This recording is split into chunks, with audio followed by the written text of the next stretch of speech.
ഹരി ഓം. എല്ലാവർക്കും നമസ്കാരം. കൃഷ്ണം വന്ദേ ഭാഗവത പഠന ക്ലാസ്സിലേക്ക് എല്ലാ സജ്ജനങ്ങളെയും സ്നേഹപൂർവ്വം സ്വാഗതം ചെയ്യുന്നു. ഇന്ന് ശ്രീമദ് ഭാഗവതം കഴിഞ്ഞ ക്ലാസ്സില് തൃതീയ സ്കന്ധം 27-ാം അധ്യായത്തിലെ 11 വരെയുള്ള ശ്ലോകങ്ങളാണ് പറഞ്ഞു നിർത്തിയത്. ഇന്ന് 12-ാമത്തെ മുതൽ ആരംഭിക്കും. ക്ലാസ് നയിക്കുന്നത് നമ്മുടെ പ്രിയങ്കരനായ ഭാഗവതാചാര്യൻ doctor P V Viswanathan Namboothiri സാറാണ്. സാറിനെ സ്നേഹാദരപൂർവ്വം സ്വാഗതം ചെയ്യുന്നു. ഹരി ഓം സാർ.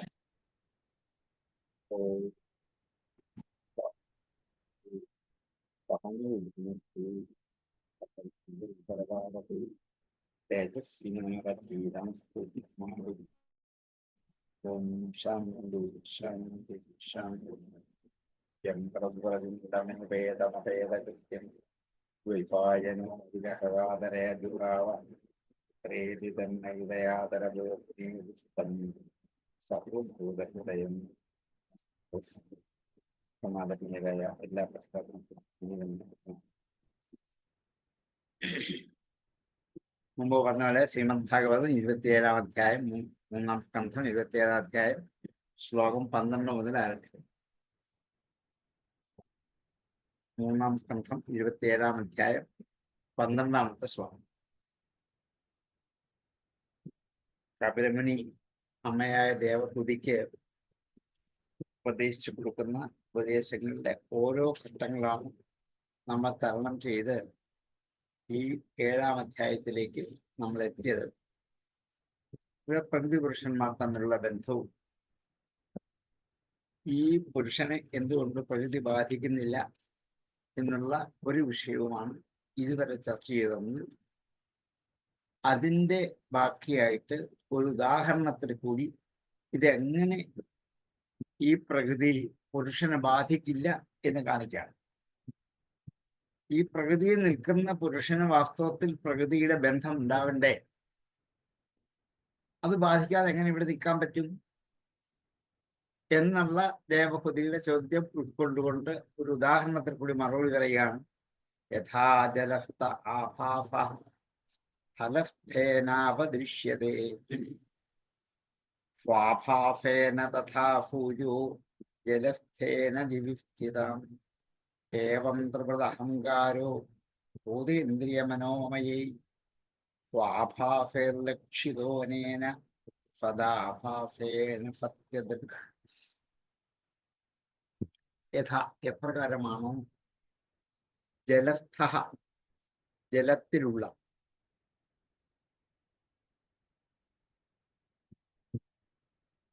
ആഭാസ ആഭാസത്തിന് പ്രതിബിംബം എന്നാണ്. മലയാളത്തിലെ ആഭാസം അല്ല, നമ്മുടെ മുമ്പിൽ എപ്പോഴും അതേ വരികയുള്ളൂ.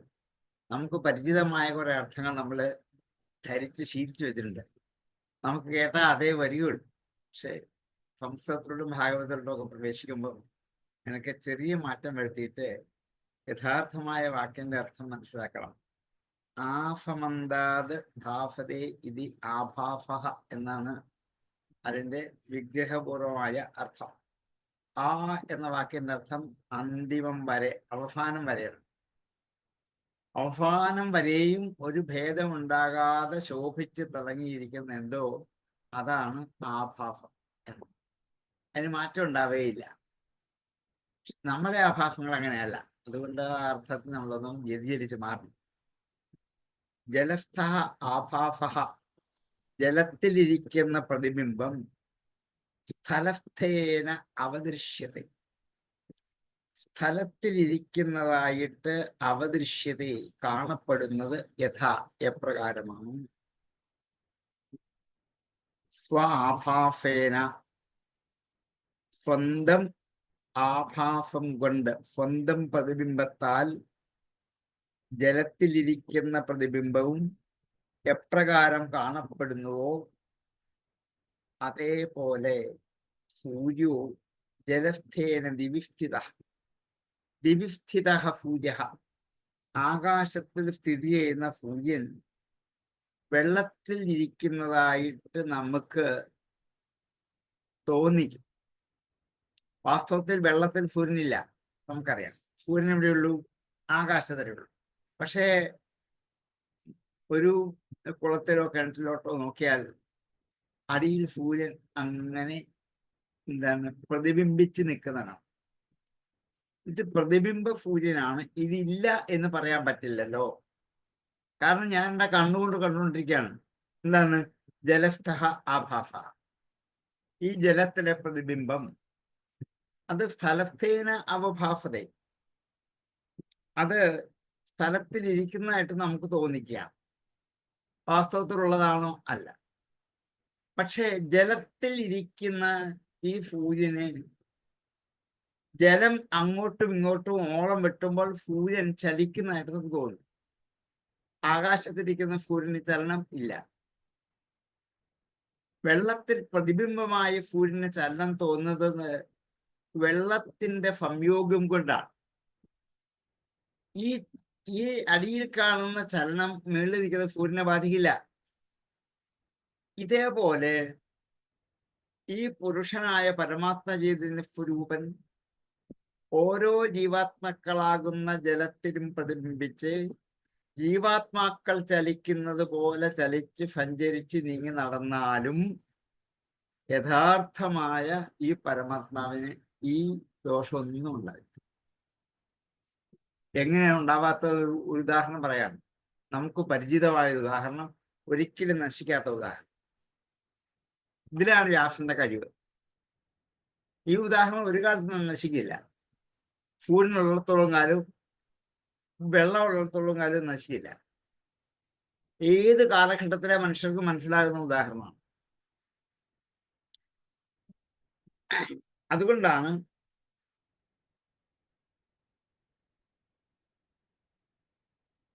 ആകാശത്തിൽ പ്രകാശിക്കുന്ന സൂര്യൻ ആണ്. നമുക്ക് മുകളിലേക്ക് നോക്കിയാൽ ആരെ കാണാം? സൂര്യൻ ആകാശത്തിൽ പ്രകാശിക്കുന്നത്. ആ സൂര്യൻ തന്നെയാണ് ജലത്തിൽ പ്രതിബിംബിക്കുന്നത്, പ്രതിഫലിക്കുന്നത്. ഇനിയും ഈ കുളത്തിൽ ഉച്ചയ്ക്കോ 11 മണിക്കോ 12 മണിക്കോ ഒക്കെ ഒരു കുളപ്പുരയുള്ള അല്ലെങ്കിൽ ഒരു കുളത്തിലോ പോയി നിൽക്കുന്ന ആൾക്കാർക്കറിയാം ഈ കുളത്തിൽ സൂര്യന്റെ പ്രതിബിംബം ഉണ്ടാകും എന്ന് മാത്രമല്ല, ആ പ്രതിബിംബത്തിൽ നിന്നും പുറത്തേക്ക് വരുന്ന പ്രകാശം ആ ഭിത്തിയിൽ തട്ടിയിട്ട് പളപളപളാന്ന് ഭിത്തിയിൽ ഇങ്ങനെ തിളങ്ങും. ഇത് വാസ്തവമാണോ? അല്ലല്ലോ. വെള്ളത്തിലെ സൂര്യന് പ്രകാശമുണ്ടോ? പിന്നെ എങ്ങനെയാണ് ഈ ജലത്തിൽ പ്രതിബിംബിച്ച സൂര്യന്റെ ഒരു തേജസ് ആ ഭിത്തിയിൽ ഇങ്ങനെ പളപളപളാന്ന് പ്രകാശലക്ഷ്മി തിളങ്ങുന്നിടത്ത് നമുക്ക് കാണാം. ഇതേപോലെയാണ് പരമാത്മ ചൈതന്യ സ്വരൂപനായ ഈശ്വരൻ ഓരോ ജീവജാലങ്ങളുടെ പ്രകൃതിയിലും പ്രവേശിച്ചാൽ അത് ഈ പ്രകൃതിയിൽ സംഭവിക്കുന്ന മാറ്റങ്ങളൊക്കെ ഇതിനല്ലേ എന്ന് തോന്നിക്കും. വാസ്തവത്തിൽ അല്ല.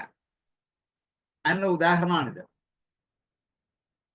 ആകാശത്തിന് സൂര്യനെ നമുക്കറിയാം, വെള്ളത്തിൽ പ്രതിബിംബിക്കുന്ന സൂര്യനെ അറിയാം.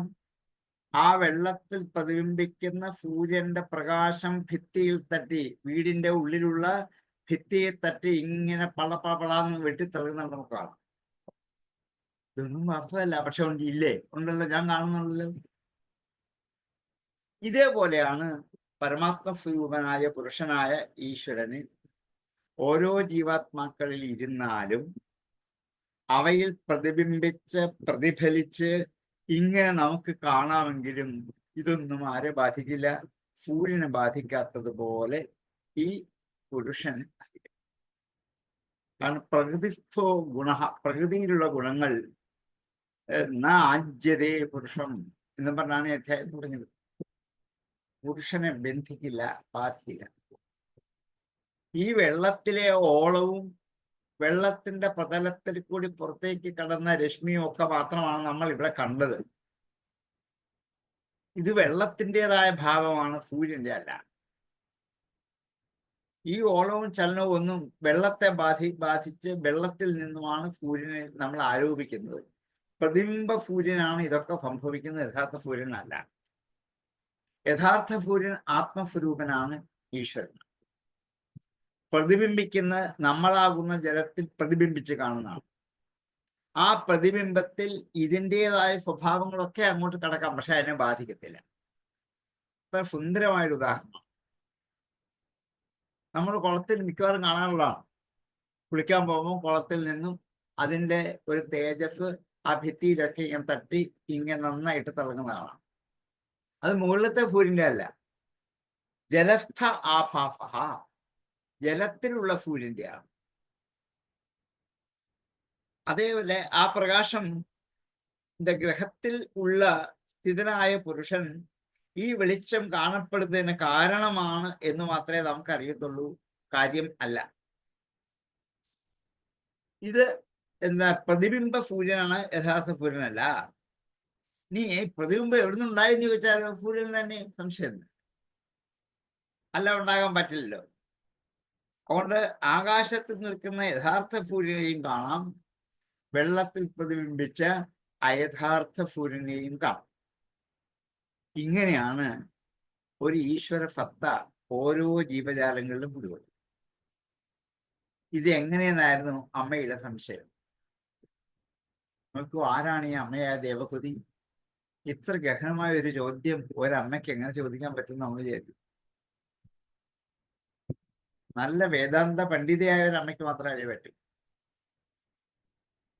കർദമന്റെ യഥാർത്ഥ സ്വരൂപം അതേപോലെ കപിലനിൽ കാണാം, അതേപോലെ ദേവഹുതിയിൽ. ഇതുപോലെയാണ് ശരീരം, ഇന്ദ്രിയങ്ങൾ, മനസ്സ് എന്നവ ജഡങ്ങളാണ്, വെള്ളം പോലെ. അതൊക്കെ ഓരോ വ്യാപാരത്തിൽ ഏർപ്പെടുന്നത് ശബ്ദാദികളായ വിഷയങ്ങൾ അറിയാനുള്ള കാരണമാണ്. അതിന് പ്രധാനപ്പെട്ട കാരണം അഹന്ത, അഹങ്കാരം എന്ന ജ്ഞാനപ്രകാശമാണ്. അത് ദേഹേന്ദ്രിയ മനസ്സുകൾ പ്രതിബിംബിക്കുമ്പോൾ അഹങ്കാരത്തിൽ കാണപ്പെടുന്ന ആ ബ്രഹ്മത്തിന്റെ ചൈതന്യം ഈ ശരീരമാകുന്ന ജഡമെന്ന് ആ വസ്തുവിൽ കൂടി സത്യമായും ശുദ്ധമായും നമുക്ക് അറിയാൻ പറ്റും. അങ്ങനെയാണ് ജീവാത്മാവിൽ കൂടി ഈശ്വരനെ അറിയാൻ പറ്റുന്നത്. ഇങ്ങനെ ആത്മസാക്ഷാത്കാരം ഉണ്ടാക്കിയെടുക്കാനും പറ്റും. ഇത് ഏവം ഇങ്ങനെയാണ് ത്രിവൃത് അഹങ്കാരം, മൂന്നായിട്ട് പിരിഞ്ഞിരിക്കുന്ന അഹങ്കാരം. എന്താണ്? ദേഹം, ഇന്ദ്രിയം, മനസ്സ്. മൂന്ന് വിധത്തിലുള്ള അഹങ്കാരം. ഭൂത, ഇന്ദ്രിയ, മനോമയേഹി എന്നൊക്കെയാണ് പറഞ്ഞു കഴിഞ്ഞു. പഞ്ചഭൂതങ്ങൾ, ഇന്ദ്രിയങ്ങൾ, മനസ്സ്. അത് സ്വാഭാസൈ, തൻ്റെ പ്രതിബിംബം കൊണ്ട് ലക്ഷിത കാണിക്കപ്പെടുന്നു. അനേന സദ ആഭാസേന സത്യദൃക്, സത്തായ ആഭാസം കൊണ്ട് സത്യദൃക്കായ പരമാത്മ ചൈതന്യ സ്വരൂപത്തെ കാണാൻ പറ്റും. ഇന്ദ്രിയം എന്നുള്ളത് എല്ലാവരിലും ഉള്ള, ഒരാളിൽ മാത്രമുള്ളതല്ല. എനിക്ക് മാത്രമല്ല ഇന്ദ്രിയം, നിങ്ങൾക്ക് എല്ലാവർക്കും ഉണ്ട്. എല്ലാ ജീവജാലങ്ങൾക്കും ഇന്ദ്രിയങ്ങൾ. എല്ലാവരും കാണുന്നത് ഒരുപോലെ അല്ലതാൻ. എന്നാ പിന്നെ ഒരുപോലെ എല്ലാവരും കണ്ടുകൂടിയേ ഇല്ല. ഒരു വസ്തു പല പല വിധത്തിലല്ലേ കാണുക. അപ്പൊ അത് ഇന്ദ്രിയത്തിന്റെ ദോഷമാണോ? അല്ല. പിന്നെന്താണ്? യഥാർത്ഥമായ പരമാത്മസത്ത ഇന്ദ്രിയത്തിൽ കൂടി പ്രതിബിംബിച്ച് പലതായി ഇവിടെ കാണുന്നതുകൊണ്ടാണ് വൈവിധ്യമാർന്ന ദൃശ്യങ്ങൾ കാണാൻ പറ്റുന്നത്. ഒരു സൂര്യൻ തന്നെ പല ജലാശയങ്ങൾ പ്രതിബിംബിച്ച് അനേക സൂര്യനായിട്ട് കാണാൻ പറ്റില്ലേ? എത്ര സൂര്യനുണ്ട് ഇപ്പം ഇവിടെ? ഓരോ കിണറ്റിലും കുളത്തിലും എണ്ണി നോക്കിക്കോളൂ. ഓരോ ജീവാത്മാക്കളിലും ആരുണ്ട്? ഈ പരമാത്മ സ്വരൂപനായ ഈശ്വരനുണ്ട്. ഈ പരമാത്മ സ്വരൂപനായ ഈശ്വരൻ നിശ്ചലനായ ആകാശത്ത് പ്രകാശിച്ച് നിൽക്കുന്നതേ ഉള്ളൂ. അതിന്റെ പ്രതിബിംബം വെള്ളത്തിൽ നോക്കുമ്പോൾ വെള്ളം ഓളം വെട്ടുന്നതനുസരിച്ച് അങ്ങോട്ടും ഇങ്ങോട്ടും ഇത് ഓടി നടക്കുന്നതായിട്ട് കാണാം. എന്ന് മാത്രമല്ല, ആ സൂര്യനിൽ നിന്നും ഈ വെള്ളത്തിലേക്ക് പ്രതിബിംബിച്ച പ്രതിബിംബ സൂര്യന്റെ ഒരു പ്രകാശരശ്മി കൊണ്ട്, അതിന് വാസ്തവത്തിലുള്ളതല്ല, നമുക്ക് തോന്നുക. എന്തുകൊണ്ടാണ്? വെള്ളത്തിൽ പ്രതിബിംബിച്ചപ്പോൾ വെള്ളത്തിന്റെ പ്രതിബിംബ ശക്തി കൊണ്ട് അത് ഭിത്തിയിലേക്ക് പ്രതിഫലിച്ചായിരുന്നു നമുക്ക് തോന്നുക. ഇതേപോലെയാണ് ഓരോ ജീവാത്മാക്കളിലും ത്രിവൃത് അഹങ്കാരോ സ്വാഭാഫൈഹി രക്ഷ്യതേ അനേന ഫദാഭാഫേന സത്യദൃക്ക്. അതുകൊണ്ടാണ് ഫദാഭാഫമായ സത്യദൃക്കായിട്ട് കാണപ്പെടുന്നത്.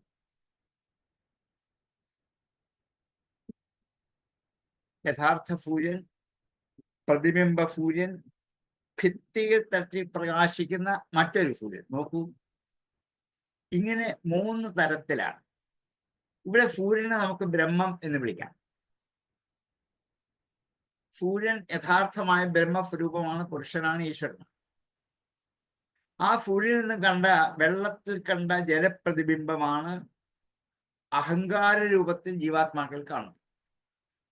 ഈ ജലപ്രതിബിംബത്തെയാണ് അഹങ്കാര പ്രതിബിംബം എന്ന് പറയുന്നത്. ഈ ജലപ്രതിബിംബമാണ് ഭിത്തിയിൽ പ്രകാശമായിട്ട് കണ്ടത്. ഈ അഹങ്കാര പ്രതിബിംബമാണ് ശരീരം, ഇന്ദ്രിയം, മനസ്സ് എന്നുള്ളതിൽ വ്യാപരിച്ചത്.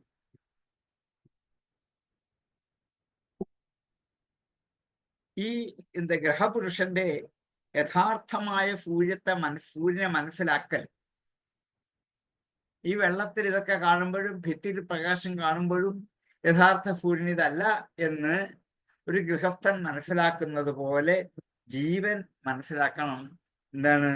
ഈ മനോവ്യാപാരം, ശരീരവ്യാപാരം, ഇന്ദ്രിയ വ്യാപാരം ഇതൊക്കെ പ്രതിബിംബം കൊണ്ട് ഉണ്ടാകുന്നതാണ് എന്ന് ഇയാൾ മനസ്സിലാക്കണം. ഇത് ഒന്നാമെ ബോധ്യപ്പെടുത്താനാണ്. ഇതാണ് സാഖ്യത്തിന്റെ പൊരുള്, അല്ലെങ്കിൽ സാഖ്യത്തിന്റെ തത്വം ഇവിടെയാണ്. അഹങ്കാരത്തിൽ പ്രതിഫലിച്ചിരിക്കുന്ന ആത്മാവിന്റെ പ്രതിബിംബത്തെയും ആ പ്രതിബിംബത്തിൽ കൂടി യഥാർത്ഥമായ ഒന്നിനോടും ചേരാത്ത ബ്രഹ്മത്തെയും നമുക്കറിയാൻ പറ്റും. അതിന് ഉദാഹരണമാണ് ഈ കാണിച്ചത്. യഥാ ജലസ്ഥ ആഭാസസ്ഥലസ്ഥേനാവദൃശ്യതേ സ്വാഭാസേന തഥാ സൂര്യോ ജലസ്ഥേന നിരുഷ്ഠിതം ഏവം ത്രിപദഹങ്കാരോ ഭൂതേന്ദ്രിയമനോമയൈ സ്വാഭാസൈർലക്ഷിതോ അനേന സദാഭാസേന സത്യദൃക്ക്. സ്ഥലസ്ഥേന സ്വാഭാസേന ജലസ്ഥഃ ആഭാസഃ യഥാ അവദൃശ്യതേ ജലസ്ഥേന സ്വാഭാസേന ദിവിസ്ഥിതഃ സൂര്യഃ യഥാ അവദൃശ്യതേ ഏവം ഭൂതേന്ദ്രിയമനോമയൈഃ സ്വാഭാസൈഃ ത്രിപദ് അഹങ്കാരഃ സദാഭാസേന അനേന സത്യദൃക്ക് ലക്ഷിതഃ. യഥാ ജലസ്ഥ ആഭാസസ്ഥലസ്ഥേനാവദൃശ്യതേ സ്വാഭാസേന തഥാ സൂര്യോ ജലസ്ഥേന നിവിസ്ഥിതഃ ഏവം ത്രിപദഹങ്കാരോ ഭൂതേന്ദ്രിയമനോമയൈ സ്വാഭാസൈർലക്ഷിതോ അനേന സദാഭാസേന സത്യദൃക്ക്. യഥാ ജലസ്ഥാഭാസസ്ഥലസ്ഥേനാവദൃശ്യതേ സ്വാഭാസേന തഥാ സൂര്യോ ജലസ്ഥേന നിവിസ്ഥിതം ഏവം ത്രിപദഹങ്കാരോ ഭൂതേന്ദ്രിയമനോമയൈ സ്വാഭാസൈർലക്ഷിതോ അനേന സദാഭാസേന സത്യദൃക്ക്. യഥാ ജലസ്ഥാഭാസസ്ഥലസ്ഥേനാവദൃശ്യതേ സ്വാഭാസേന തഥാ സൂര്യോ ജലസ്ഥേന നിവിസ്ഥിതം ഏവം ത്രിപദഹങ്കാരോ ഭൂതേന്ദ്രിയമനോമയൈ സ്വാഭാസൈർലക്ഷിതോ അനേന സദാഭാസേന സത്യദൃക്ക്. ഭൂതസൂക്ഷ്മേന്ദ്രിയമനോ ബുദ്ധ്യാദിഷ്വിഹ നിദ്രയാം ലീനേഷ്വസതിയസ്തദ്ര നിദ്രോ നിരഹംക്രിയാം.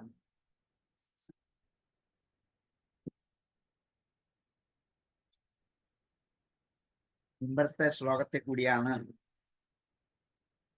ആത്മസ്വരൂപം എന്താണ് എന്നും അതെങ്ങനെ ജീവാത്മാവിൽ പ്രതിഫലിച്ചു കാണുന്നു എന്നും നമ്മെ ബോധ്യപ്പെടുത്തലായിരുന്നു മുമ്പത്തെ ശ്ലോകത്തിന്റെ ലക്ഷ്യം.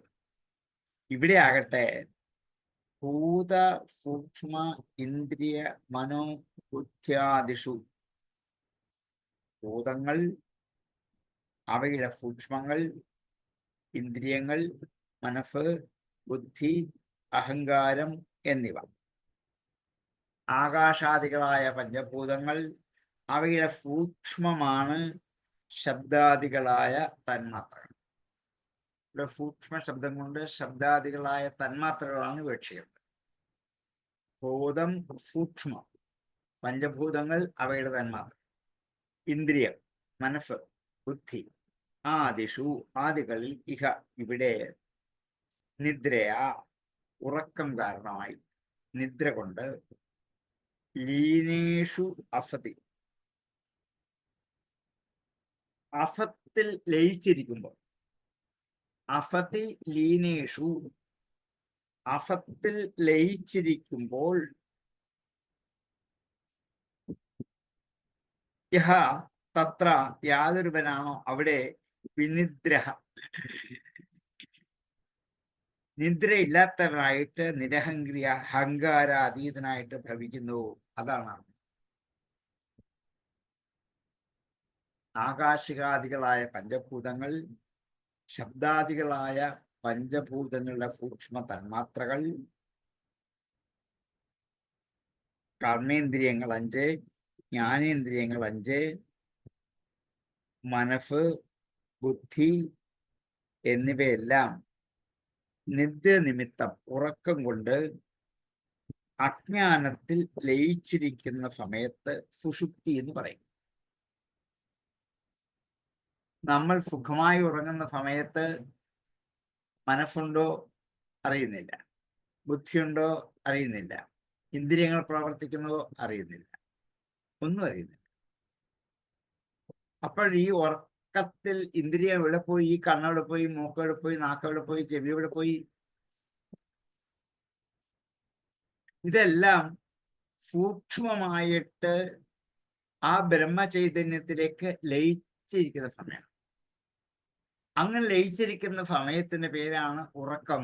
അപ്പോൾ ഉറങ്ങാതിരിക്കുന്ന ഒരാൾ ഉള്ളിലുണ്ട്, വിനിദ്രഹ. ആരാണ്? ഈശ്വരൻ, ബ്രഹ്മം, സത്യം. അത് ഉറങ്ങാതിരിക്കുക. അതുകൊണ്ടാണ് സാക്ഷിയാണ്. അതുകൊണ്ടാണ് ഉണർന്നു കഴിയുമ്പോൾ ആ സാക്ഷിയുടെ കയ്യിൽ ഏൽപ്പിച്ച ഇതെല്ലാം തിരിച്ച് നമ്മളെ കിട്ടും. അപ്പൊ എന്ത് ചെയ്യും? ഉണർന്ന ഉടനെ കണ്ണോട് നോക്കിയാൽ കട്ടില് കാണാം, കസേര കാണാം, മേശ കാണാം, മുറി കാണാം, എല്ലാം കാണാം. അതിൻ്റെ അകത്ത് ശബ്ദമുണ്ട്, അതും കേൾക്കാം. എന്തെങ്കിലും ഭക്ഷണം കൊണ്ടുവച്ചാൽ അതും കഴിക്കാം. അപ്പൊ ഇന്ദ്രിയങ്ങളൊക്കെ പ്രവർത്തിക്കും, മനസ്സാകും, ബുദ്ധിയാകും.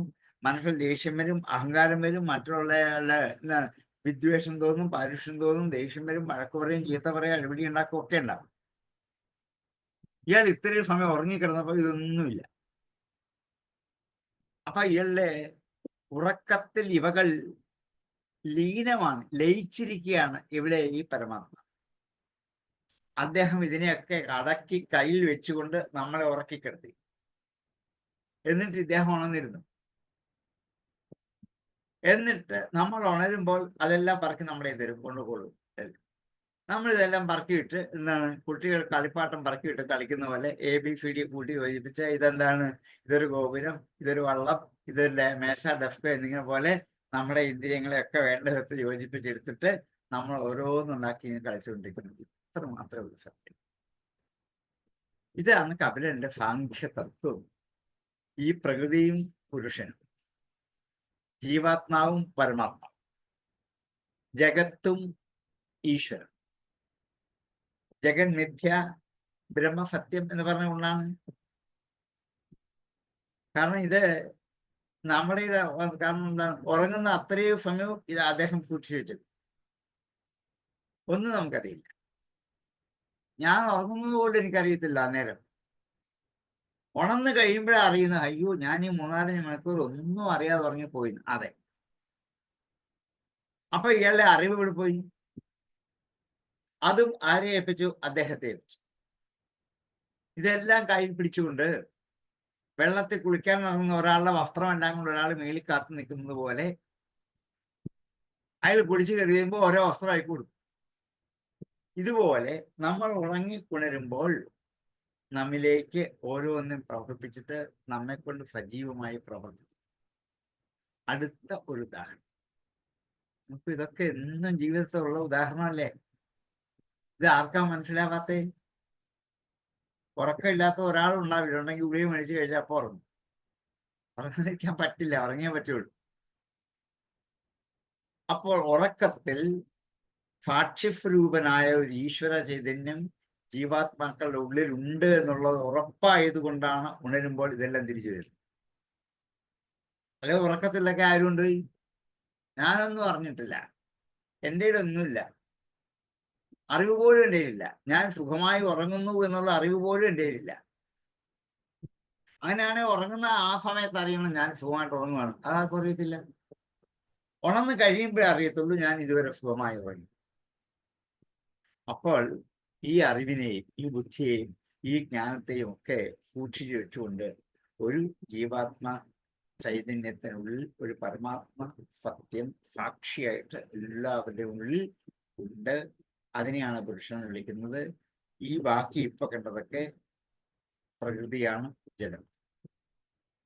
ഈ പ്രകൃതിയിലേക്ക് ആവേശിച്ച പുരുഷന് ഇതൊന്നും ബാധിക്കില്ല. ഈ പുരുഷൻ എന്ന പരമാത്മ സ്വരൂപനായ ഈശ്വരന്റെ കയ്യില് എത്ര പേരുടെ ഇന്ദ്രിയങ്ങളുണ്ട്, മനസ്സുണ്ട്, ബുദ്ധിയുണ്ട്, അറിവുണ്ട്, ഇതൊന്നും തന്നെ ബാധിക്കത്തില്ല. എന്തിനാ? കളിപ്പാട്ടം കൈക്കൊണ്ട് നടക്കുന്ന കുട്ടികളെ പോലെ മാത്രമേ ഉള്ളൂ. ഇത് കഴിയുമ്പോൾ എന്ത് ചെയ്യും? എല്ലാം തിരിച്ചു കൊടുക്കും. ഇതുപോലെയാണ് ഓരോ മനുഷ്യരിനുള്ള ജീവഗതമായ ജീവാത്മാക്കളിലുള്ള പരമാത്മ ചൈതന്യ സ്വരൂപം. ഇതിനെയാണ് പ്രകൃതി പുരുഷ ബന്ധം എന്ന് പറയുന്നത്.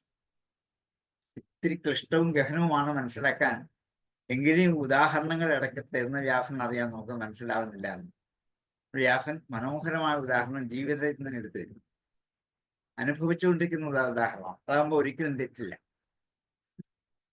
അതുകൊണ്ട് വിഷയങ്ങളും ഈ കർമ്മേന്ദ്രിയങ്ങളും ബുദ്ധിയും എല്ലാം നിദ്ര കൊണ്ട് ഈ പരമാത്മ സ്വരൂപത്തിലേക്ക് ലയിക്കുന്ന സമയത്തിനാണ് സുഷുപ്തി, ഉറക്കം എന്ന് പറയുന്നത്. ഉറക്കത്തിൽ അകപ്പെടാതെ ഒരാൾ അകത്തിരിപ്പുണ്ട്, അദ്ദേഹം ഉറങ്ങില്ല. അതാണ് ശുദ്ധമായ ജ്ഞാനം എന്ന ഈശ്വരസത്ത. സുഖരൂപമായ നമ്മുടെ സുഷുപ്തിക്ക് സാക്ഷിയാണ്, കാരണമാണ്. അതിന് അഹങ്കാരമില്ല, ഞാനെന്ന ഭാവമില്ല, ഇന്ദ്രിയമില്ല, ഒന്നുമില്ല. സ്വന്തമായി പ്രകാശിക്കുന്ന ആത്മചൈതന്യ സ്വരൂപനാണ് ആ ബ്രഹ്മം. അതുകൊണ്ട്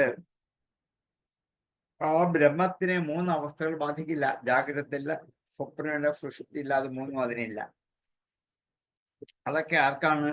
നമ്മൾക്ക് മാത്രമാണ്, ജീവാത്മാക്കൾക്ക് മാത്രം. ഇത് തിരിച്ചറിഞ്ഞാൽ മാത്രമേ സാഖ്യം എന്താണെന്ന് മനസ്സിലാക്കാൻ പറ്റുള്ളൂ. ഭൂതസൂക്ഷ്മേന്ദ്രിയ മനോ ബുദ്ധ്യാദിഷിഹ നിദ്രയാ ലീനേ ശ്വസതിയസ്തത്ര നിദ്രോ നിരഹംഗ്രിയാം ഇഹ. ഭൂതസൂക്ഷ്മ ഇന്ദ്രിയ മനോ ബുദ്ധ്യാദിഷു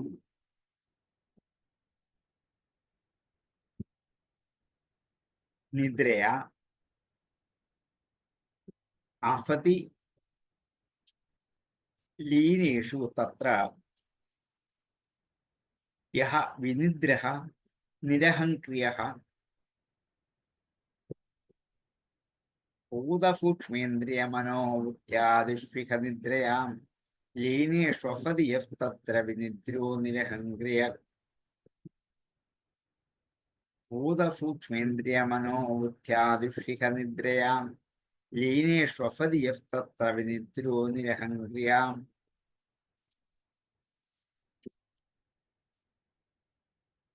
മന്യമാനസ്തദാത്മാനം അനഷ്ടോ നഷ്ടവന്മൃഷാ നഷ്ടേഹങ്കരണേ ദ്രഷ്ട നഷ്ടവിത്തൈവാതുരാം. മന്യമാനഃ തദാ ആത്മാനം അനഷ്ടഃ. നശിക്കാതിരിക്കുന്ന അനഷ്ടഃ ആത്മാനം തദാ മന്യമാനഃ. നശിക്കാതിരിക്കുന്ന ആ ആത്മാവിനെ അപ്പോൾ വിചാരിക്കുന്നവനായിരിക്കുന്നു. മന്യമാനഃ, വിചാരിച്ചുകൊണ്ട്. നഷ്ടവത് മൃഷ, നഷ്ടപ്പെട്ടതുപോലെ. നഷ്ടവത് മൃഷ, വ്യക്തമായിട്ട്. കള്ളത്തരമായിട്ട്, സത്യമല്ല.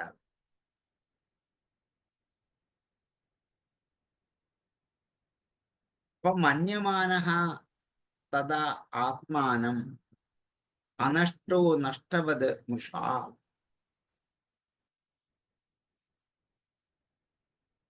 നഷ്ടേ അഹങ്കരണേ, അഹങ്കാരം നശിച്ചിരിക്കുമ്പോൾ, നഷ്ടേ അഹങ്കരണേ, അഹങ്കരണം നഷ്ടമാകുമ്പോൾ, ദൃഷ്ടാവ് നഷ്ടവിത്ത ഇവ ആതുര, ധനം നഷ്ടപ്പെട്ടവനെ പോലെ ആതുരനാണ്, ദുഃഖിതനാണ്.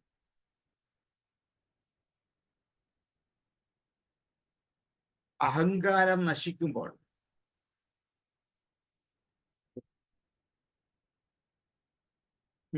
ഞാനെന്നുള്ള ജീവാത്മകതമായ ഭാവം നശിക്കുമ്പോൾ നശിക്കാതിരിക്കുന്ന ഒരു ദ്രഷ്ടാവ് ഉള്ളിലുണ്ട്.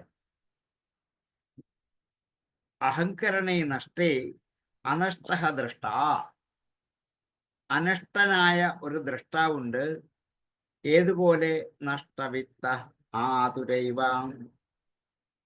തന്റെ ധനമെല്ലാം നശിച്ച് ദുഃഖിതനായിരിക്കുന്നവനെ പോലെ വ്യർത്ഥമായിട്ട് നഷ്ടവത് നശിച്ചവൻ എന്ന പോലെ അപ്പോൾ ആത്മാവിനെ വിചാരിക്കുന്നവനായിരിക്കുന്നു. സുഷുപ്തിയില് ആത്മാവ് നിദ്ര അതീതനാണ്, സുഷുപ്തി സാക്ഷിയായിരിക്കുന്നുവെങ്കിൽ ആ സമയത്ത് ജാഗ്രത സ്വപ്നാവസ്ഥകൾ എന്ന പോലെ അനുഭവപ്പെടാതിരിക്കുന്നതിന് കാരണം എന്താണ് എന്നുള്ള ഒരു സംശയത്തിന്റെ മറുപടിയാണ് ഈ ശ്ലോകം. സുഷുപ്തിയിൽ, ഉറക്കത്തിൽ ആത്മാവ് ഉണർന്നിരിക്കുന്നവർ, എല്ലാവരും ഉറങ്ങുമ്പോൾ ഒരാൾ, ഗീതയിലെ ശ്ലോകമുണ്ട്, ജാഗർത്തി ഭൂതാനി, ഭൂതങ്ങൾ ഉണർന്നിരിക്കുമ്പോൾ ഇയാൾ ഉറങ്ങുന്ന പോലെ തോന്നും. ഭൂതങ്ങൾ ഉറങ്ങുമ്പോൾ ഇദ്ദേഹം എന്ത് ചെയ്യും? ഉണർന്നിരിക്കേണ്ടി. അതുകൊണ്ടാണ് നിദ്ര സുഷുപ്തിയിലെ ഈ സുഷുപ്തിക്ക് സാക്ഷിയായി ഉറങ്ങാത്തവനായിട്ട് ഒരാൾ ഉണ്ട് ഭവിക്കുന്നുവെങ്കിൽ ആ സമയത്ത് ജാഗ്രത് സ്വപ്നം എന്നുള്ള രണ്ട് അവസ്ഥകളെ പോലെ എന്തുകൊണ്ട് അനുഭവപ്പെടാതിരിക്കുന്നു എന്നാണ് ചോദ്യം. ജാഗ്രത്തിൽ ഞാൻ ഉണർന്ന് പ്രവർത്തിക്കുന്നുവെന്ന് അറിയാം നമുക്ക്, അതിനുള്ള അറിവ് നമുക്കുണ്ട്. അതേപോലെ സ്വപ്നത്തിലും സുഷുപ്തിയിലും എന്തുകൊണ്ട് അറിയില്ല? ഗഹനമായൊരു ചോദ്യമാണ്, അതിന്റെ മറുപടിയാണിത്. ചോദ്യം ഇല്ലത്തില്ല, ഉത്തരത്തിൽ നമുക്ക് ചോദ്യം എടുക്കാം. ജാഗ്രതയുടെ സ്വപ്നമുണ്ട്, സുഷുപ്തിയുണ്ട്. ജാഗ്രത ഞാനുണ്ട്, സ്വപ്നത്തിൽ ഞാൻ സ്വപ്നം കാണുന്നു എന്ന് എനിക്ക് തന്നെ അറിയാം, പക്ഷെ ജാഗ്രതത്തിൽ ഒന്നുമില്ല. എന്തുകൊണ്ടാണ്? ജാഗ്രതയല്ല, സുഷുപ്തിയിലും ഇത് അറിഞ്ഞുകൂടെ? എന്തുകൊണ്ട് സുഷുപ്തിയിൽ ഞാൻ ഉറങ്ങുന്നു എന്ന് അറിയുന്നില്ല? സ്വപ്നത്തിൽ ഞാൻ സ്വപ്നം കാണുന്ന അറിയുന്നില്ലെങ്കിൽ ഞാനുണ്ട്, ഞാൻ ഒത്തിരി അനുഭവിച്ചുകൊണ്ടിരിക്കുകയാണ്. അത് ചിലപ്പം എന്താണ്, വെറുതെ ആയിരിക്കാം, പക്ഷെ ഞാൻ എന്ത് ചെയ്യുന്നുണ്ട്? അനുഭവിച്ചുകൊണ്ടിരിക്കുന്നു. അതുകൊണ്ട്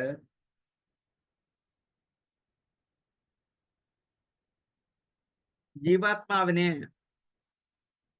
കാണുകയും കേൾക്കുകയും ചെയ്യുന്നതുകൊണ്ട് അദ്ദേഹത്തെ ദ്രഷ്ടാവ് എന്നൊരു വാക്കിലൂടെ ഇവിടെ ഉപയോഗിച്ചതാണ്.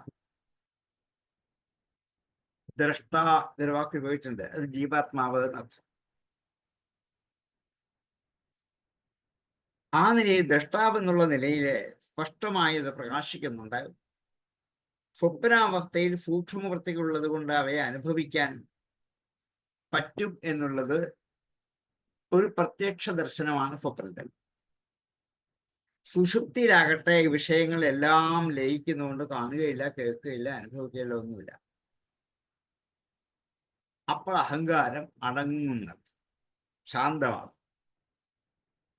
അതുകൊണ്ട് ദ്രഷ്ടാവെന്ന ഒരു സ്ഥാനവും ഇല്ലാണ്ടായി. എങ്കിലും അതിൻ്റെ സ്വരൂപമായിരിക്കുന്ന ജ്ഞാനാനന്ദ അവസ്ഥ വിളങ്ങുന്നത് കൊണ്ട് തനിക്ക് നാശമുണ്ടാവില്ല. അതുകൊണ്ടാണ് ഉറക്കത്തിൽ നിന്ന് നശിക്കാത്തത്. ഇതൊന്നുമില്ലെങ്കിൽ എനിക്ക് നശിച്ചുകൂടെ ഉറക്കത്തിൽ? ഇന്ദ്രിയം പ്രവർത്തിക്കുന്നില്ല, മനസ്സില്ല, ബുദ്ധിയില്ല, ഒന്നും പ്രവർത്തിക്കുന്നില്ല. അപ്പൊ വീണ്ടും മരണമില്ലയല്ലേ? എന്തുകൊണ്ട് ഞാൻ അപ്പോൾ മരിക്കുന്നില്ല? അപ്പോൾ ഞാൻ എൻ്റെ ഉള്ളിൽ സാക്ഷികതനായ ഒരു പരമാത്മ ചൈതന്യത്തോട് ഞാൻ ബന്ധപ്പെട്ടിരിപ്പുണ്ട്. ആ ബന്ധം കൂടി ഇല്ലാണ്ടായല്ലേ മരിക്കാൻ പറ്റൂ? ആ ബന്ധത്തെയാണ് അഹം എന്ന് പറയുന്നത്. അതുകൊണ്ട് അഹം എന്നുള്ളൊരു ഭാവം എന്തായാലും അവിടെ ഉണ്ടാകും. അത് അജ്ഞാനം കൊണ്ട് തോന്നിക്കുന്ന ഭാവമാണ് സ്വയം. അത് നീളം അത് നഷ്ടപ്പെടും.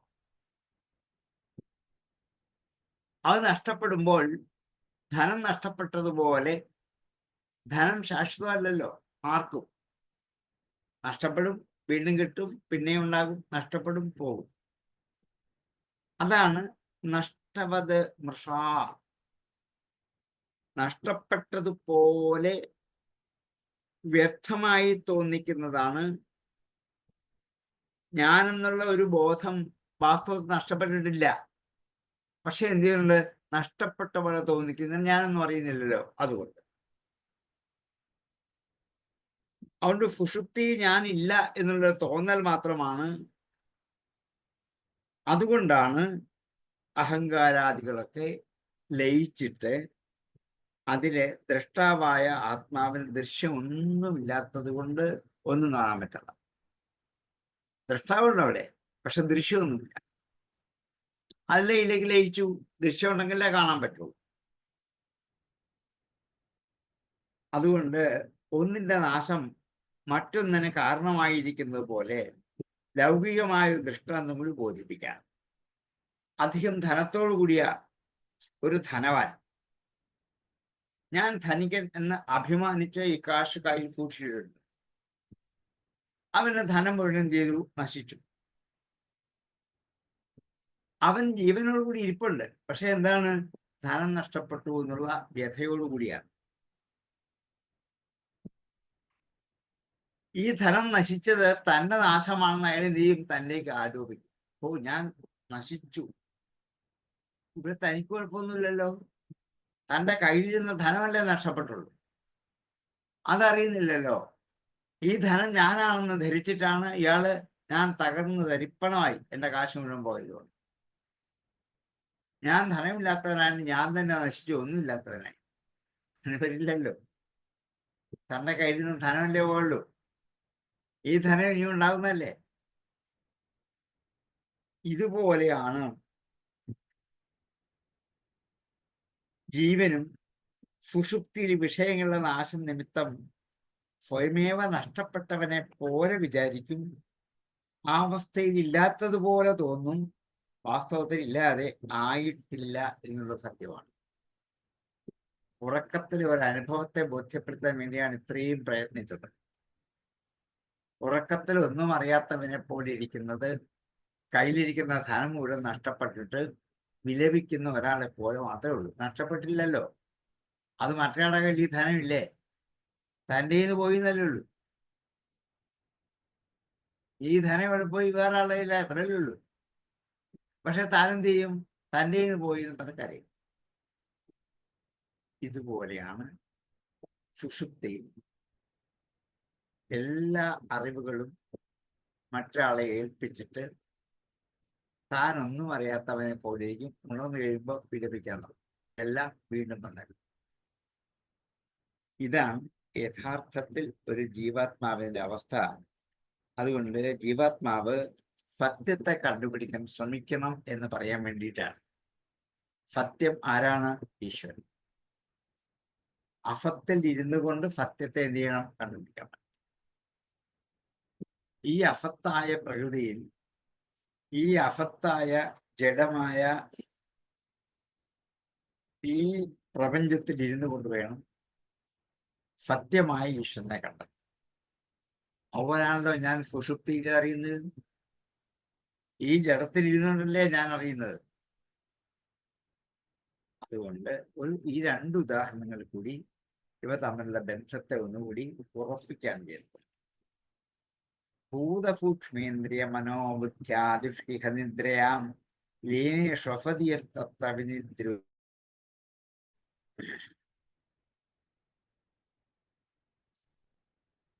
മന്യമാനസ്തദാത്മാനം അനഷ്ടോ നഷ്ടവന്മൃഷാ നഷ്ടേ അഹങ്കരണേ ദ്രഷ്ട നഷ്ടവിത്തൈവാതുരാം. അഹങ്കരണേ നഷ്ടേ അനഷ്ടഃ ദ്രഷ്ട നഷ്ടവിത്തഃ ആതുരഃ ഇവ മൃഷാ നഷ്ടവത് തദാ ആത്മാനം മന്യമാനഃ.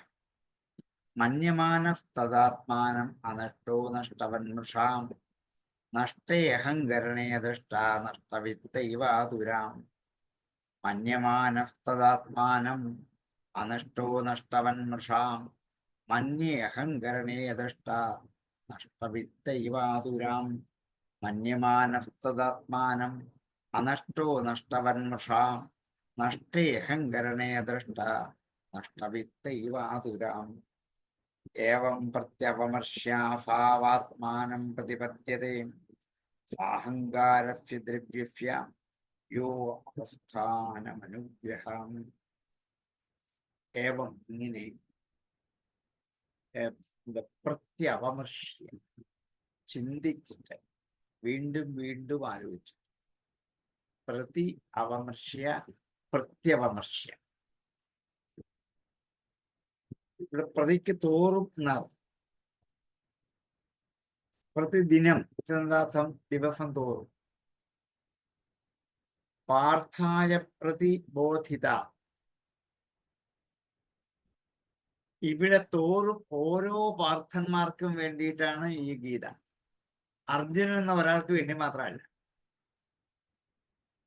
പാർത്ഥായ പ്രതി എന്നൊരു ഉപസർഗം ചേർത്തപ്പോൾ ഇത് അർജുനന് വേണ്ടി മാത്രമല്ല, ഇതുപോലെ ദുഃഖിക്കുന്ന കോടിക്കണക്കിന് അർജുനന്മാർ ചുറ്റുമുണ്ട്. അവർക്കുകൂടി വേണ്ടിയിട്ടാണ് ഗീത എന്ന് പാർത്ഥായ പ്രതി എന്നൊരു ഉപസർഗം കൊണ്ട് നമുക്ക്. ഏവം പ്രതി അവമർശ്യ വീണ്ടും വീണ്ടും ആലോചിച്ചിട്ട് അഫൗ ആത്മാനം അഫാപാത്മാനം പ്രത്യവമർശ്യാഫാവാത്മാനം ഒന്നിച്ച് എഴുതിയേക്കുന്നത്. അഫൗ ആത്മാനം എന്നാണ്. പ്രത്യവമർശ്യ അഫൗ ആത്മാനം. അത് മനസ്സിലാക്കിയിട്ട് കൂട്ടി വായിക്കുമ്പോൾ പ്രത്യവമർശ്യാഫാവാത്മാനം എന്ന് അഫാവാത്മാനം എന്ന് എടുത്ത് കേൾക്കത്തക്ക മട്ടിൽ വായിച്ചാൽ, വായിക്കാൻ അറിയാവുന്നവർ കേൾക്കുമ്പോൾ ഇയാൾ പഠിച്ചിട്ട് വായിക്കാമെന്ന്. അല്ലെങ്കിൽ അക്ഷരം നുള്ളിപ്പറക്കി എടുത്തിട്ട് അങ്ങ് പറഞ്ഞു പോകും. അപ്പഴേയുള്ളൂ അറിയത്തില്ല, ഇപ്പഴേയുള്ളൂ അറിയത്തില്ല, നടക്കുള്ളൂല്ല, ഒന്നുമില്ല. എല്ലാം പറഞ്ഞല്ലോ, എല്ലാ അക്ഷരവും പറഞ്ഞിട്ടുണ്ട്. ഒരു കുഴപ്പം. അതുപോലൊരു വായനയായിട്ട് പരിണമിക്കാതിരിക്കാൻ വേണ്ടിയിട്ടാണ് ഏവം പ്രത്യപമർശ്യാഫവും അവിടെ നിർത്താം. ഒരു വരിയുടെ തീരുക. ആത്മാനം പ്രതിപദ്യതേ. ഒരു കുഴപ്പമില്ല, രണ്ടായിട്ട് തന്നെ എടുക്കാം. സ്ഥലക്കുറവ് കൊണ്ട് പുസ്തകത്തിൽ നാല് വരി 2 വരിയായിട്ട് അടിച്ച് ചേർത്തേക്കുന്നേ ഉള്ളൂ. ശ്ലോകമൊക്കെ 4 വരി ഉണ്ടാവണം. 4 വരിയാണ്, പക്ഷെ കൂട്ടി വായിക്കുമ്പോൾ ഒന്നിച്ച് വരുന്നുണ്ടാണ്. ഏവം പ്രത്യപമർശ്യാഫൗ ആത്മാനം പ്രതിപദ്യതേ. അഫൗ എന്ന് വെച്ചാൽ ഇവൻ എന്നർത്ഥം. ഇവൻ ആരാണ്? ഇവൻ ജീവാത്മ. ഏവം പ്രത്യപമർശ്യ അഫൗ.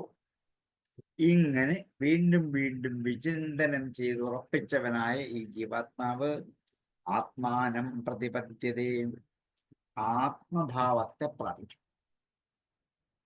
ഇങ്ങനെ ജാഗ്രതയെക്കുറിച്ചും സ്വപ്നത്തെക്കുറിച്ചും സുഷുപ്തിയെക്കുറിച്ചും ഗാഠമായി ചിന്തിച്ച് അറിയുന്ന ഒരു ജീവാത്മാവ് പരമാത്മാവിനെ പ്രാപിക്കും, ഉറപ്പാണ്. ഇതാണ് മോക്ഷാവസ്ഥ.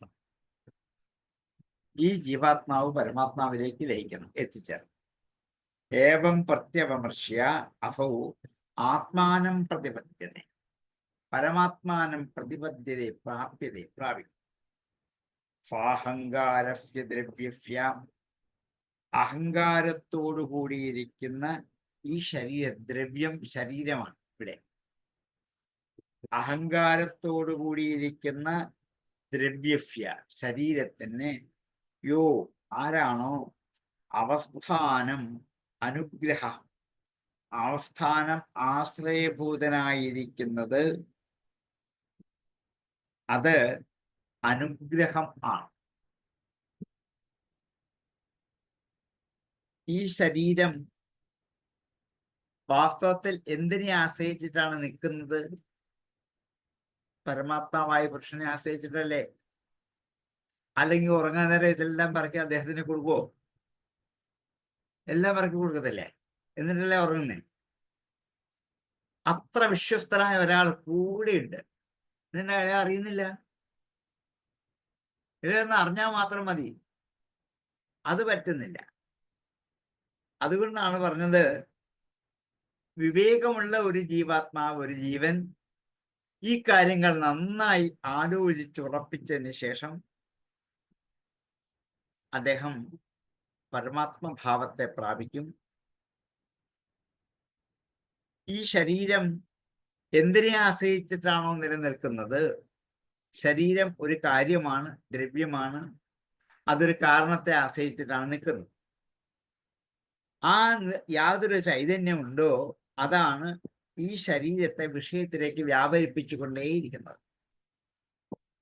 ആ ചൈതന്യം തന്നെ ഞാനെന്ന ആ പരമാർത്ഥ ജ്ഞാനത്തെ പ്രാപിക്കുകയും ചെയ്യും. സ്വാഹങ്കാരസ്യ ദ്രവ്യസ്യ യോ അഹങ്കാരത്തോടു കൂടിയിരിക്കുന്ന ഈ ശരീരത്തിന് യാതൊന്നാണോ അവസ്ഥാനം അനുഗ്രഹ, യാതൊന്നിനെ ആശ്രയിച്ചിട്ടാണോ നിൽക്കുന്നത്? ഈ ശരീരം നിലനിൽക്കുന്നത് ആരെ ആശ്രയിച്ചിട്ടാണ്? ഇതിൻ്റെ അകത്തുള്ളിലുള്ള ആ പരമാത്മ ചൈതന്യത്തെ ആശ്രയിച്ചിട്ടാണ് നിൽക്കുന്നത്. അതില്ലെങ്കിലോ ഇതൊന്നുമില്ലല്ലോ. ഈ ബൾബ് കത്തുകയും ഫാൻ ഇവിടെ കറങ്ങുകയും ഞാൻ ഈ പറയുന്ന ശബ്ദം കേൾക്കുകയും ഒക്കെ ചെയ്യണമെങ്കിൽ ഇതിനകത്ത് എന്ത് വേണം? ഒരു ചൈതന്യം വേണം. അതാണ് എന്ത്? കറണ്ട്. അതിങ്ങനെ ഇതിൻ്റെ അകത്തുകൂടി, വയറിനകത്തുകൂടി ഇങ്ങനെ ഒഴുകി നടക്കുന്നത് കൊണ്ടാണ്. അതിനെ കാണാൻ പറ്റുമോ? ഇല്ല. തൊട്ട് നോക്കി അറിയാൻ പറ്റുമോ? ഇല്ല. തൊട്ട അപ്പൊ താഴെ വീണ് ജീവൻ പോകും. എന്നാൽ ഈ കറണ്ട് ഇല്ലേ? ഉണ്ട്. കാണാൻ പറ്റുമോ? ഇല്ല. കേൾക്കാൻ പറ്റുമോ? ഇല്ല. തൊട്ട് നോക്കി അറിയാൻ പറ്റുമോ? അറിയാം. പക്ഷെ പിന്നെ അറിയാൻ ആളുണ്ടാവില്ല. എന്നാൽ ഈ കറണ്ട് ഇല്ലേ? ഉണ്ടല്ലോ. അത് എന്ത് ചെയ്യും? ഒരു സ്വിച്ച് ഓൺ ചെയ്യുന്നെങ്കിൽ മാത്രമല്ലേ ഇത് വർക്ക് ചെയ്യുള്ളൂ. ഇതിനകത്ത് കറണ്ട് ഉണ്ടെന്ന് പറഞ്ഞ തന്നെ കാര്യം. അതേപോലെ ഈ ശരീരമാകുന്ന ഉപകരണത്തിൽ ആരുണ്ട്? ഈ കറണ്ടിന്റെ ചൈതന്യം പോലൊരു ശക്തി നിലനിൽപ്പുണ്ട്. അത് അനുഭവിച്ചറിയണമെങ്കിൽ എന്ത് ചെയ്യണം? ഒരു സ്വിച്ച് ഇടണം. എന്ത് ചെയ്യണം? ഇന്ദ്രിയങ്ങൾ, മനസ്സ്, ബുദ്ധി ഏതെങ്കിലും ഒന്ന് പ്രവർത്തിപ്പിക്കണം. അത് സ്വിച്ച് ഇട്ടെങ്കിൽ മാത്രമേ ഇത് വർക്ക് ചെയ്യുള്ളൂ. അല്ലെങ്കിൽ ഇതൊന്നും അറിയത്തില്ല. ഇത് ഇന്നുള്ളവർക്ക് മനസ്സിലാക്കാൻ വേണ്ടി ഒരു ഉദാഹരണം പറഞ്ഞതേ ഉള്ളൂ. ഇങ്ങനെ എത്ര ഉദാഹരണങ്ങൾ കൂടിയാണ് ഉള്ളിലുള്ള ഈ തത്വബോധമെന്ന ഈശ്വര സത്തയ പുരുഷനെ ഈ കപിലൻ അമ്മയായ ദേവഹൂതിക്ക് മനസ്സിലാകത്തക്ക മട്ടിൽ എത്ര ഉദാഹരണങ്ങൾ കൂടി വ്യക്തമാക്കി കൊടുത്തു. എല്ലാവരുടെയും ഉള്ളിൽ ഇതേപോലൊരു ചൈതന്യം എന്ന കറണ്ട് ഉണ്ട്. അതുകൊണ്ടാണ് നമ്മളൊക്കെ പ്രവർത്തിക്കുന്നത്. നമ്മളൊക്കെ ഈ ഈശ്വരനെ ആശ്രയിച്ചിട്ടാണ് പ്രവർത്തിക്കുന്നത്. ഈ ബൾബും ഫാനും ഒക്കെ ഇതിനകത്തുള്ള കറണ്ടിനെ ആശ്രയിച്ചാണ് പ്രവർത്തിക്കുന്നത്. അല്ല അവർക്ക് പ്രവർത്തിക്കാൻ പറ്റും? അവർക്ക് വല്ല കഴിവുണ്ടോ? സ്വയം ഒന്നുമില്ല. കറണ്ട് ഇല്ലെങ്കിലോ? അവരാണെങ്കിൽ ആർക്കും പറ്റില്ല. കത്താനും പറ്റില്ല, കാറ്റ് തരാനും പറ്റില്ല. എന്നാ പിന്നെ തന്നുകൂടെ? ഇല്ല. അതുപോലെയാണ് എൻ്റെ ഉള്ളിലുള്ള ഈ പരമാത്മ ചൈതന്യം ഉള്ളത് കൊണ്ടാണ് ഞാൻ കാണുന്നതും ഞാൻ കേൾക്കുന്നതും ഞാൻ സ്വാദറിയുന്നതും ഞാൻ മണക്കുന്നതും ഒക്കെ ഉണ്ടാ. അല്ലെ എനിക്കൊന്നും പറ്റില്ല. അതുകൊണ്ടാണ് അവസ്ഥാനം അനുഗ്രഹ. ഇത് നമുക്കൊരു അനുഗ്രഹമല്ലേ ഉള്ളിലിരിക്കുന്ന ഇദ്ദേഹം. അതുകൊണ്ട് എന്ത് ചെയ്യും? കണ്ണു തുറന്നാൽ അപ്പൊ കാണാം. ഇത് ഉള്ളിൽ ഇല്ലെങ്കിലോ കാണാൻ പറ്റില്ല. കറണ്ട് ഇല്ലെങ്കിലോ ബൾബ് കത്തില്ല. കറണ്ട് ഉണ്ടെങ്കിൽ സ്വിച്ച് ഇട്ടാൽ അപ്പറടി കത്തി. ഹാവു എന്താ ആശ്വാസം. ഇതുപോലെ സിമ്പിളാണ് ഓരോ ജീവാത്മക്കളുടെയും ഉള്ളിൽ ഈശ്വരൻ കുടികൊള്ളുന്നു എന്നുള്ള സത്യം എന്ത് ചെയ്യണം? നമ്മൾ മനസ്സിലാക്കണം. ഏവം പ്രത്യവമർശ്യാസൗ ആത്മാനം പ്രതിപദ്യതേ സാഹങ്കാരസ്യ ദ്രവ്യസ്യ യോ അവസ്ഥാനമനുഗ്രഹ. ഏവം പ്രത്യപമർശ്യ അഹോ ആത്മാനം പ്രതിപദ്യത്തെ യഹ സ്വാഹങ്കാരസ്യ ദ്രവ്യസ്യ അവസ്ഥാനം അനുഗ്രഹ. ഏവം പ്രത്യപമർശ്യാസൗ ആത്മാനം പ്രതിപദ്യത്തെ സ്വാഹങ്കാരസ്യ ദ്രവ്യസ്യ യോ അവസ്ഥാനമനുഗ്രഹ. ഏവം പ്രത്യപമർശ്യാസൗ ആത്മാനം പ്രതിപദ്യത്തെ സ്വാഹങ്കാരസ്യ ദ്രവ്യസ്യ യോ അവസ്ഥാനമനുഗ്രഹ. നമുക്ക് 4-5 ശ്ലോകം എടുക്കാൻ പറ്റുള്ളൂ. കപിലോപദേശത്തിന്റെ പ്രസക്തമായ ഭാഗം ഇതാണ്. അതിന്റെ ഹൃദയഭാഗം ഈ 4-5 ശ്ലോകമാണ്. അപ്പൊ അത് ഒന്ന് വിസ്തരിച്ച് പറഞ്ഞ് മനസ്സിലാക്കാൻ പുറപ്പെട്ടതാണ്. സായൊന്നും എനിക്കറിയില്ല. എന്തായാലും ആയില്ലെങ്കിൽ ചോദിക്കാം, ആയെങ്കിൽ ഇല്ലെങ്കിൽ വീണ്ടും വീണ്ടും കേൾക്കുക. 2-3 പ്രാവശ്യം കേട്ടതിന് ശേഷം നിങ്ങൾക്ക് ശരിക്കും ഉറക്കാൻ പറ്റുള്ളൂ. ഇത്രയും പറഞ്ഞു നിർത്തിയപ്പോൾ ദേവഹൂതി ഒരു ചോദ്യം ചോദിക്കും. ദേവഹൂതിയുടെ ചോദ്യം 4 ശ്ലോകത്തിലാണ്, ഒന്നിച്ചാണ്. 4 ശ്ലോകം ഒന്നിച്ച് നമുക്ക് അർത്ഥം പറയണം. അതുകൊണ്ട് ഇന്ന് നമ്മുടെ സമയവുമായി ഈ 4 ഒന്നിച്ച് പറയാൻ നമുക്ക് സമയം കിട്ടില്ല. അതുകൊണ്ട് ഇന്നിവിടെ ഉപസംഹരിപ്പിക്കാം. പ്രത്യവമർശ്യ, വീണ്ടും വീണ്ടും എന്ത് ചെയ്യണം? ഈ കാര്യങ്ങൾ ആലോചിച്ച് ഇന്ന് കിടന്നുറങ്ങണം. ഇത് ആലോചിച്ചൊന്നേ കിടന്നുറങ്ങാം. അപ്പോൾ സുഖമായിട്ട് ഉറങ്ങാൻ പറ്റും. വേറൊന്നും ആലോചിക്കണ്ട. ഈ ദേവഹൂതി പറഞ്ഞ ഈ ചോദ്യത്തിനകത്ത് ഈ സൂര്യന്, ഈ കുളം, അതിന്റെ ഭിത്തി കാണുന്ന അതിന്റെ പളവെളുത്ത പ്രകാശം, ഇത് മനസ്സിൽ വെച്ചുകൊണ്ട് ഇന്ന് കിടന്നുറങ്ങിക്കോളും. ഒരു കുഴപ്പവും വരില്ല. സുഖമായി ഉറങ്ങാൻ പറ്റും എന്ന് മാത്രമല്ല, ഈ ആശയം വീണ്ടും വീണ്ടും ആലോചിച്ച് ഉള്ളിൽ ഉറപ്പിച്ച് ആത്മസ്വരൂപമായ ഈശ്വര സത്തയെ സാക്ഷാത്കരിക്കാൻ സാധിക്കും എന്ന് കപിലൻ അമ്മയ്ക്ക് ഉപദേശിച്ചു കൊടുത്തു. ഏതമ്മയ്ക്കാണ് മനസ്സിലാവാത്തത്? ഏതമ്മമാർക്കും മനസ്സിലാകുന്ന മട്ടിൽ വളരെ സിമ്പിളായിട്ട് ഉപദേശിച്ചു കൊടുത്താണ്. അത് ഉൾക്കൊള്ളാൻ ശ്രമിക്കുക എന്നേ പറയാനുള്ളൂ. പല പ്രാവശ്യം കേൾക്കുക. എന്തെങ്കിലും അത്യാവശ്യം വിഷയമാണെങ്കിൽ ഇപ്പൊ ചോദിക്കാം. അല്ലെങ്കിൽ നമുക്ക് നിങ്ങൾ കേട്ടേ അറിഞ്ഞ ശേഷം പഠിച്ചിട്ട് പിന്നെ ചോദിച്ചാൽ മതി. അതായത് തൽക്കാലം നമുക്ക് ഉപസംഹരിച്ചിട്ട് ചോദ്യോത്തര വേളയിലേക്ക് കിടക്കാം. പൂർണ്ണമദ പൂർണ്ണമിദം പൂർണ്ണാത് പൂർണ്ണമുദച്യതേ പൂർണ്ണസ്യ പൂർണ്ണമാദായ പൂർണ്ണമേവാവശിഷ്യതേ. ഓം ശാന്തി ശാന്തി ശാന്തി.